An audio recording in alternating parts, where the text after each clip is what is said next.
केंद्रीय जल आयोग ने दिल्ली समेत उत्तर प्रदेश के 17 जिलों में यमुना नदी का डूब क्षेत्र घोषित कर दिया है।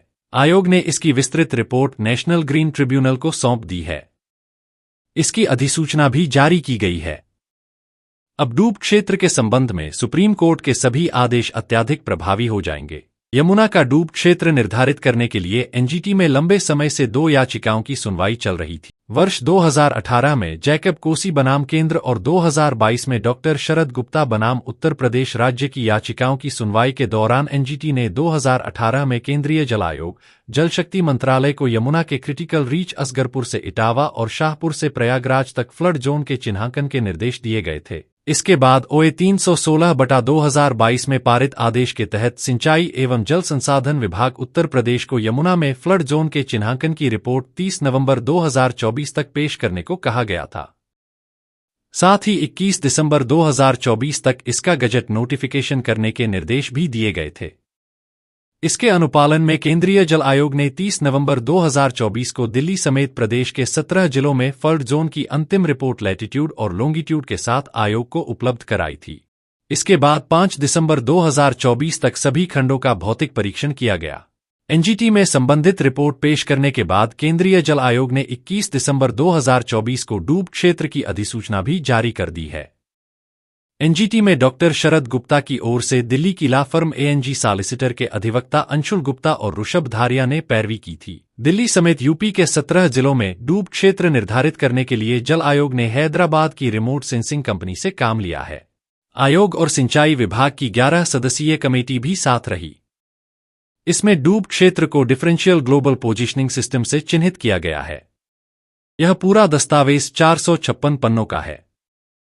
आयोग की रिपोर्ट मिलाकर यह 521 पन्ने हो गए हैं।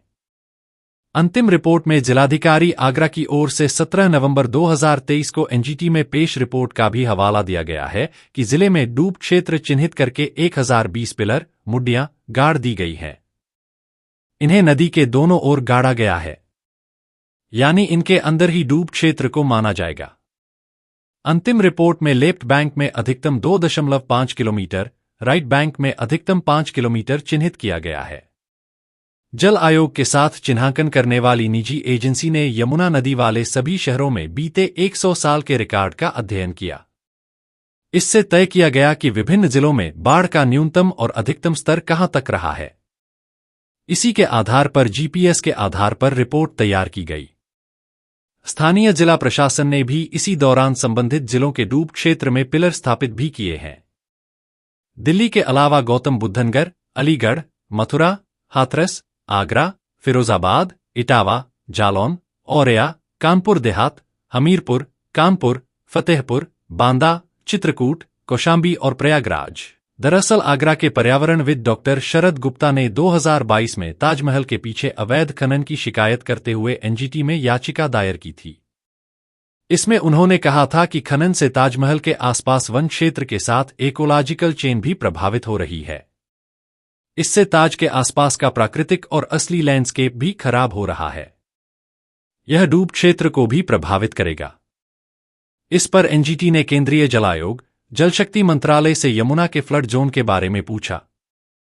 दरअसल आगरा के पर्यावरणविद डॉक्टर शरद गुप्ता ने 2022 में ताजमहल के पीछे अवैध खनन की शिकायत करते हुए एनजीटी में याचिका दायर की थी। इसमें उन्होंने कहा था कि खनन से ताजमहल के आसपास वन क्षेत्र के साथ इकोलॉजिकल चेन भी प्रभावित हो रही है।